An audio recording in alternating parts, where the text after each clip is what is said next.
History behind the Odyssey. What's mythology and what's real? The new fantasy film, The Odyssey, retells one of the oldest and most revered works of Western literature, the ancient Greek epic poem of King Odysseus. He and his crew depart victorious from the Trojan War, only to meet peril and a host of otherworldly characters and creatures on their journey home to Ithaca. The film promises to be a big summer blockbuster, even if it isn't particularly historically accurate. But what is the real history behind Homer's ancient epic? Were the characters inspired by real people, the battles based on true conflicts, and the mythical islands actual places? Or was it all just a fantasy? Let's follow Odysseus's legendary trip through the Mediterranean Sea as we discover the history behind the Odyssey. Spoiler alert! While I won't be revealing specifically how the 2026 film resolves various parts of the plot, there will be spoilers for Homer's 8th century BC saga. But can you really spoil something that's been read by high school students for nearly 3,000 years? First off, let's place the Odyssey in history on our historical movie timeline. The events take place around the 1200s BCE, towards the end of the Bronze Age. You'll notice that the Odyssey is set right after the 2004 blockbuster Troy. These two films go hand in hand, as they are each based on one of Homer's two epic poems. Troy is based on the Iliad, the story of the Trojan War, while the Odyssey is based on Homer's sequel, conveniently named The Odyssey. Though Hollywood tends to lump sword and sandal epics together and use costumes, architecture, and technology interchangeably, the Odyssey takes place around 1,000 years before Roman Empire epics like Cleopatra, Spartacus, and Gladiator. For my episode on the history behind the Gladiator movies, I was able to build a well-documented family tree of the actual historic figures involved. However, as the Odyssey is set so much earlier, the events and characters are far more obscured by time. In fact, it's not even certain if Homer was a real person. Legends of the Trojan War and Odysseus's journey were passed down through oral storytelling, often by illiterate traveling bards, for hundreds of years. They were finally written down in the 8th century BCE, 600 years after they supposedly occurred. The epic poems were attributed to a man named Homer, who was revered by ancient Greeks as a blind traveling bard. But there is little evidence that he actually existed. In fact, most scholars agree that the writing styles of the Iliad and the Odyssey do not match, and were likely composed by at least two different authors. Let's begin with a quick retelling of the prequel, and what occurred before Odysseus tried to sail home. The Trojan War began with Helen, the daughter of Spartan princess Leda, who was seduced by the god Zeus while he was transformed into a swan. Helen was hatched from an egg and grew into the most beautiful woman in the world. She was a hot commodity on the Mediterranean marriage market. Kings and princes from all over the ancient world arrived seeking her hand. Helen's stepdad, King Tyndareus, was afraid to offend these powerful rulers, and he couldn't decide who to hand Helen over to. One of the hopefuls, Odysseus, king of Ithaca, offered a solution. He was comparatively poor and knew he was a long shot. Plus, he had his eye on a different Spartan princess. He agreed that if Tyndareus would support his courtship of Penelope, he would step in and settle who got Helen. First, he made all the assembled suitors swear an oath to respect his decision, and promised to go to war with anyone who quarreled with Helen's chosen husband. They agreed. So Odysseus announced that Helen would wed Menelaus, the richest prince among them. He was the younger brother of King Agamemnon of Mycenae, who happened to be married to Helen's half-sister, Clytemnestra. With Helen on his arm, Menelaus became king of Sparta. The couple ruled for 10 years and had one child, a daughter, Hermione. Meanwhile, on Mount Olympus, the gods gathered for a wedding, but they failed to invite the outcast of the moment, Eris, the goddess of discord. Furious, she caused a ruckus by throwing a golden apple into the party. It was inscribed, "To the fairest one." 3 goddesses, Hera, Athena, and Aphrodite, jumped up to claim the prize. They agreed to let Paris of Troy decide which of them was the most beautiful. All 3 lovely ladies offered bribes to the prince. Hera promised him immense wealth and power, Athena untold knowledge, and Aphrodite the hand of the most beautiful mortal woman, Helen. Paris chose sex and declared Aphrodite the fairest of them all. Hera and Athena were left disgruntled. Paris set sail for Sparta under the guise of a diplomatic mission. He was really there to claim his prize. According to Homer, Helen went with him willingly. She was, after all, under the influence of Aphrodite, the goddess of love. However, some later versions paint Helen's departure as an abduction. Either way, her husband, Menelaus, was big mad. He went to his brother, Agamemnon, and together they gathered the other suitors who had sworn to go to war with Helen's husband's enemies. Also joining the Greek side was the hero Achilles. His mother, a sea nymph, had tried to make her baby boy immortal by dipping him in the river Styx. She succeeded in making him impermeable, but he remained vulnerable at the spot which she held him, his left ankle. Once assembled, the armies of Greece prepared for war, but the winds refused to blow. That was because Artemis, goddess of the hunt, was furious with Agamemnon for killing her sacred deer. A priest advised him to sacrifice his own daughter, Iphigenia, in order to appease the goddess. The girl's mother, Clytemnestra, begged her husband not to murder their child, especially for the sake of her sister Helen, with whom she did not get along. But the king went ahead with the slaying of his child. Artemis had pity on poor Iphigenia and transformed her into a deer at the last moment. She did change the winds, and the Greeks were able to sail to Troy. But Clytemnestra was left fuming. The cast of Trojans include Paris's father, King Priam, and his older brother, Hector, champion of Troy. Their city was defended by high stone walls, and they were able to shut out the Greeks for 10 years. During this long siege, many surrounding towns were sacked by the Greeks. The gods also picked sides and amped up the violence by aiding their favored warriors in various ways. Odysseus was a key player in the action. A wise and level-headed leader, he was often the one to settle arguments and suggest successful strategies. Most of the Iliad focuses on the climactic 10th year of battle. Patroclus, a close personal friend of Achilles, borrowed his armor to charge into battle. Homer does not explicitly say that they were lovers, but numerous scholars since have interpreted their relationship thus. He was killed, and Achilles was devastated. Achilles went on a killing spree, slaying hundreds of Trojan soldiers. Even the gods tried to stop him, but nothing could temper his rage. Finally, Prince Hector came out to face Achilles. After a tense battle, Hector was stabbed to death.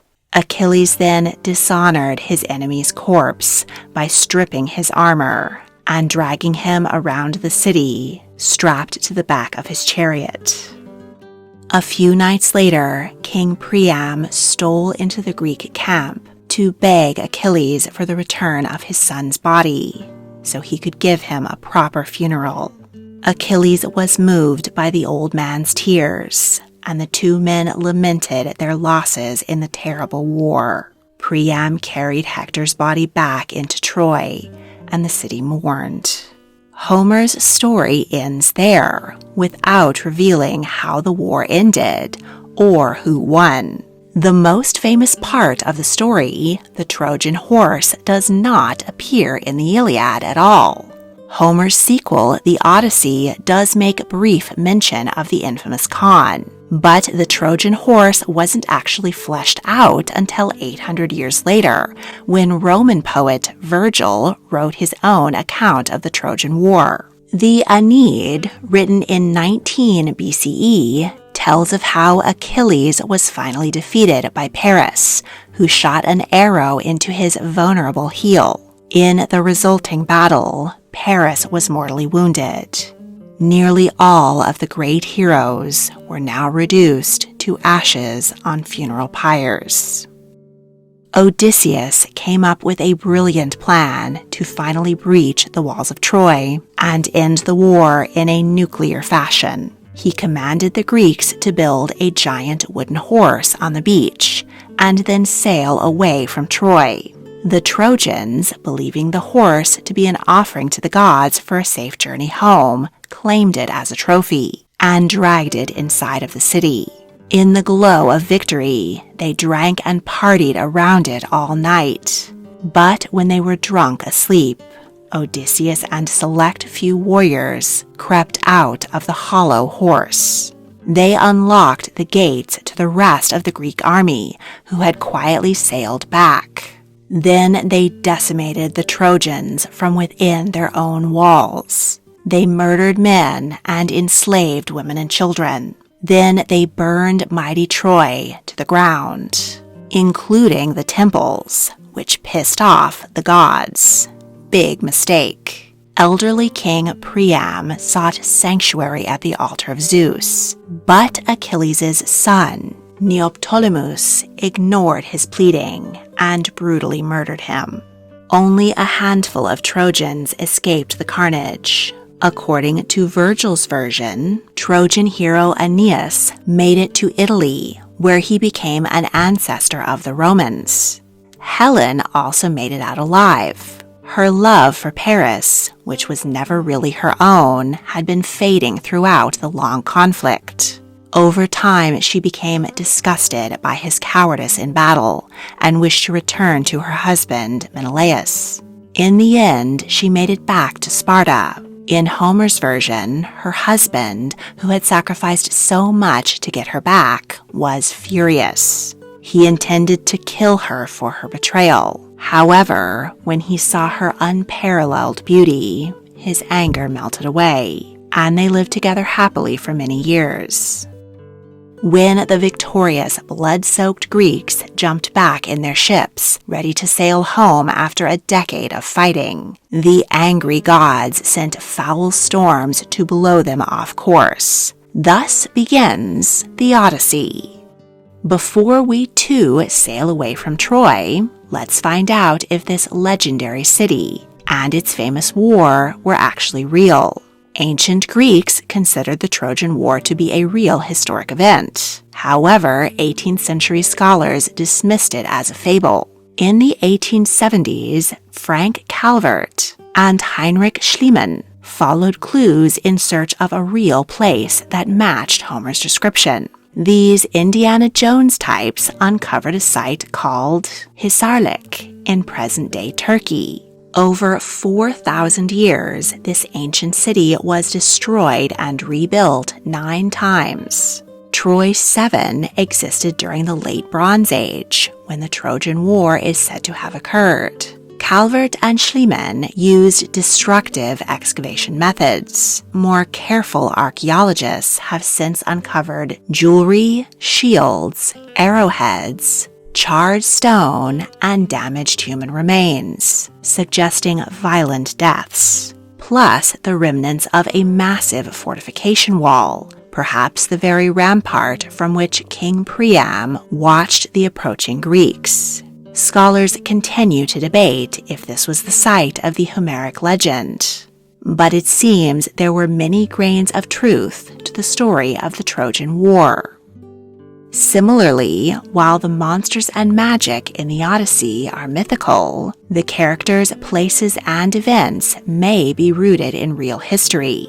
Over the centuries, scholars have attempted to map out Odysseus's journey. In the 3rd century BCE, Eratosthenes, librarian of the Great Library of Alexandria, theorized that Ithaca was hiding in plain sight, as the island of Ithaca, northwest of the Greek mainland. 19th century archaeologist Wilhelm Dörpfeld came to the same conclusion, though his excavations of various Mycenaean sites failed to render up definitive proof. And other nearby islands also claim to be the real Ithaca. This leads to the obvious question: was Odysseus a real person? While there is no certain evidence that Homer's hero was a real ancient king, scholars believe the character was a composite of various Bronze Age chieftains and warriors. Likewise, other characters in the Iliad and the Odyssey may be inspired by real people, but none of them definitely existed. In 1991, a large beehive-shaped tomb was discovered on the island of Kefalonia. It dates to 1300 BCE, around the time of the Trojan War. It's a tomb fit for a king, and could have been the resting place of Odysseus, or someone like him. Homer's saga includes many real geographic features discovered by the ancient Greeks during their extensive voyages, leading to a fairly clear idea of Odysseus's route, though exact locations will continue to be debated. Now, come along and ride on a fantastic voyage. Warning: high winds, monsters, and spoilers ahead.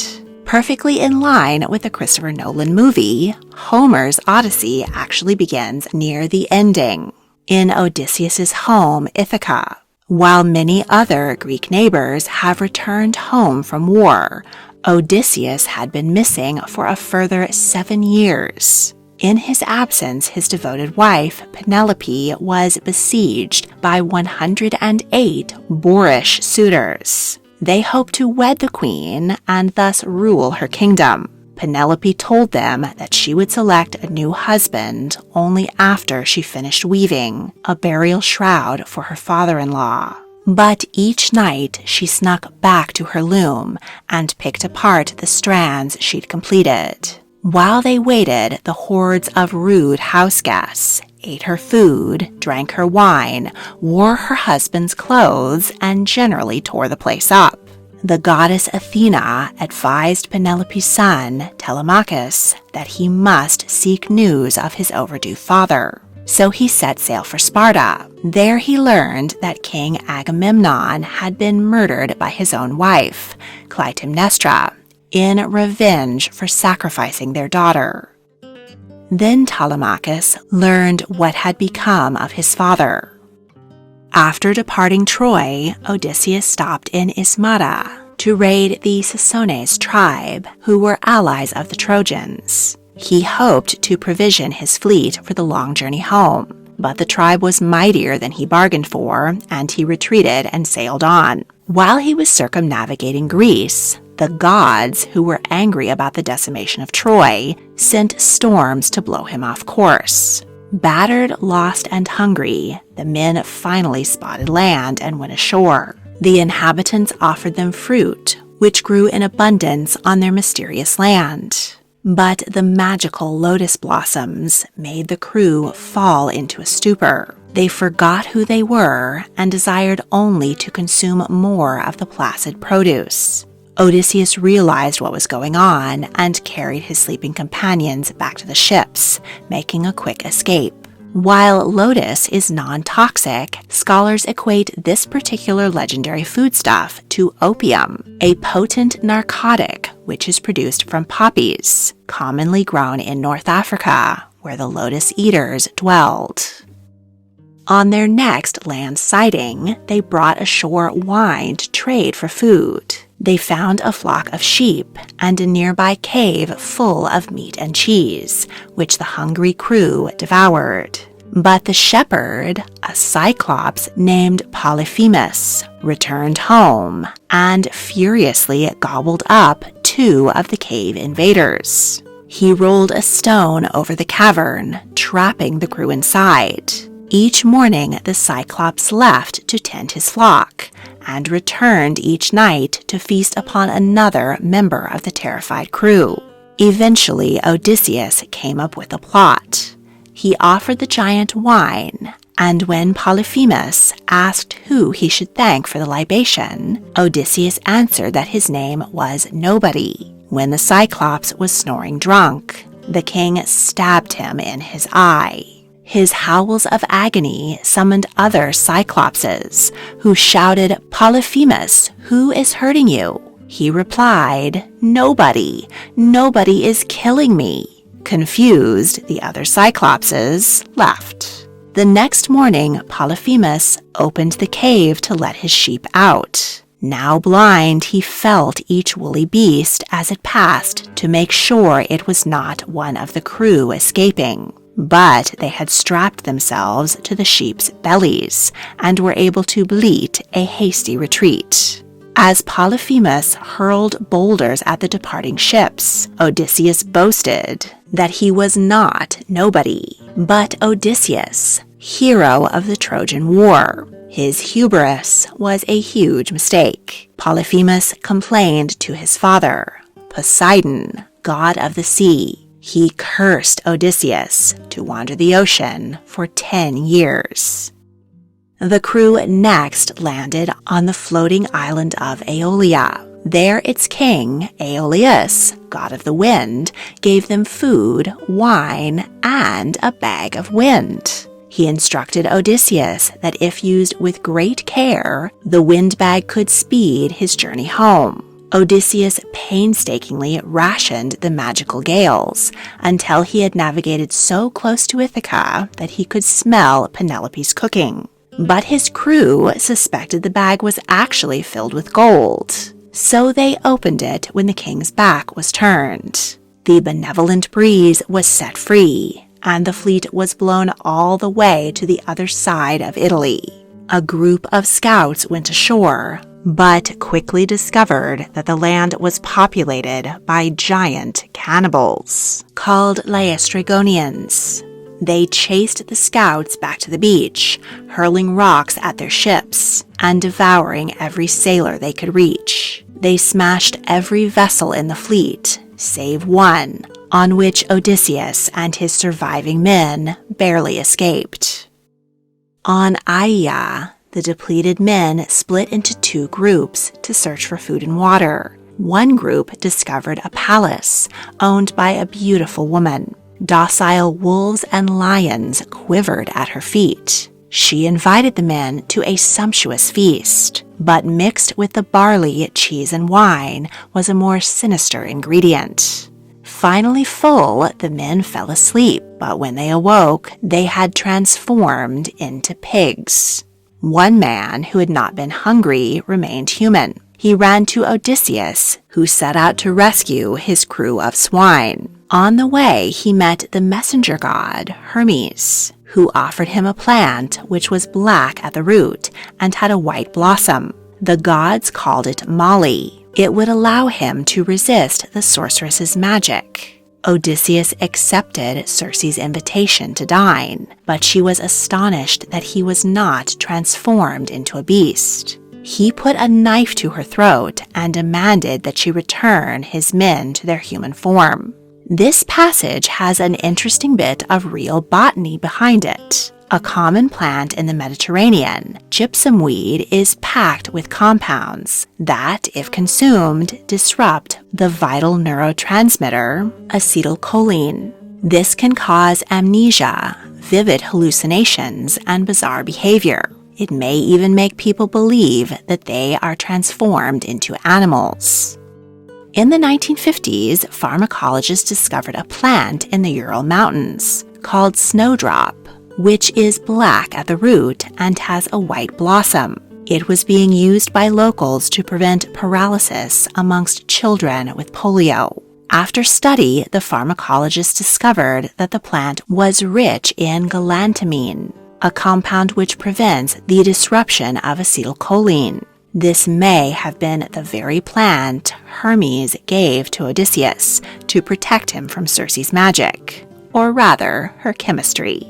Circe was so impressed with his heroics that she invited him to bed.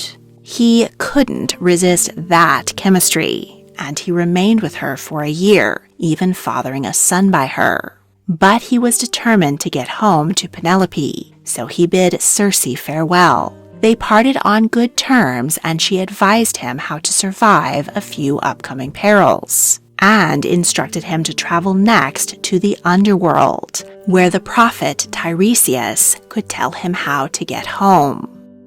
Odysseus sailed west to the edge of the world, where an entrance to the underworld could be found. By making a ritual sacrifice, he summoned the spirit of the prophet, who warned him that when they reached the island of the sun god Helios, they must not harm his sacred cattle. Odysseus was confronted by several other spirits as well, including his late mother, expired members of his crew, and his former comrades, Agamemnon and Achilles. As the crew were rowing past another island, they began to hear sweet music on the wind. Circe had warned Odysseus about the sirens. Half woman, half bird, they lured sailors with their hypnotic voices, only to watch with glee as they crashed on the rocks and drowned.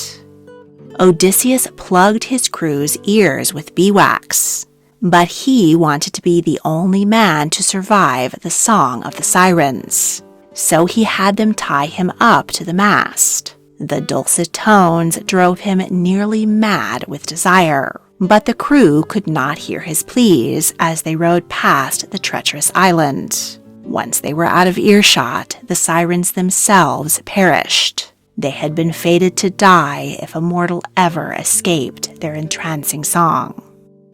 Odysseus next had to navigate a treacherous strait, which was almost certainly the Strait of Messina, the 1.9 mile or 3.1 kilometer gap between Sicily and mainland Italy. But it wasn't just submerged rocks he had to avoid. On one side of the passage was Scylla, a six-headed monster, and on the other was Charybdis, a bottomless whirlpool. Odysseus made the difficult decision to sail nearer to Scylla, for while it would devour 6 of his men, the whirlpool would consume them all. Sure enough, the 6 heads of Scylla swooped down from the cliff and ate 6 crew members, who screamed in agony, but the rest survived.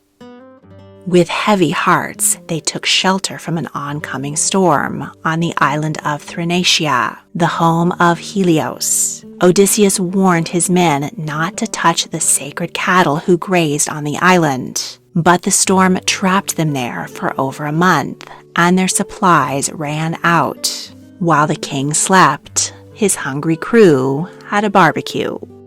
When Odysseus awoke and saw what they had done, he wept, for Tiresias had prophesied that this act of slaughter would seal their fates. When the storm finally passed, they set sail, but Helios had complained to Zeus, who struck the ship with a giant thunderbolt, sinking it and killing every man on board, save one, Odysseus, who had not eaten any steak. After 9 days adrift, clinging to driftwood, the lone survivor washed onto the shore of Ogygia. There, the beautiful nymph Calypso, daughter of the Titan Atlas, nursed him back to health. She promised him immortality if he would stay with her, but all he wanted was to get home to his wife and son. Insulted by his rejection, she kept him captive for 7 years. Every night before going to bed with the nymph, Odysseus wept for his family. Athena, his longtime patron, was heartbroken for him. She finally convinced Zeus to allow Odysseus to return home. he ordered Calypso to set him free and help him build a raft. On the last leg of this 10-year journey, Odysseus's final vessel was destroyed once more by Poseidon, who just wouldn't let it go. The king once again barely survived and was washed onto another strange shore. But this time it was a place with no monsters, ghosts, or temptress. The hospitable people listened to his epic tale with sympathy. Then they provided him safe passage home. 20 years after saying farewell, Odysseus finally set foot back on Ithaca. But as he stumbled towards his palace, he was met by Athena. She warned him that his home was not as he had left it. The goddess disguised Odysseus as an old beggar. He stopped at the home of his faithful servant, Eumaeus. They were soon joined by Odysseus' son, Telemachus, who had just returned from his fruitless search for his father. Both men recognized the king and were overjoyed. Together they hatched a plan to rid Ithaca of the infestation of suitors. Penelope was being forced to choose a new husband, so she announced that she would marry the man who was able to shoot an arrow through 12 axe heads, using her long-lost husband's great bow. The suitors each stepped forward, but not a single one was able to string the mighty bow. Finally, the old beggar came forward and asked for a go. The lusty young suitors laughed at him, but they were amazed when he easily strung the bow, then shot an arrow through the gauntlet cleanly. Next, he turned the weapon on the suitors and struck them down one by one. In shock, they scrambled for their weapons. But Eumaeus and Telemachus had hidden them. They joined in the slaying, and soon all the suitors were lying dead on the ground. At long last, Odysseus embraced Penelope, ending his agonizing journey with the words, "But come, let us go to bed, dear woman. At long last, delight in sleep, and delight in each other." If you enjoyed this video, please like, subscribe, comment your thoughts, and check out my other history videos. You can also support my work, get early access to all my multi-part series, and other perks by becoming a channel member or joining my Patreon. Thank you for watching.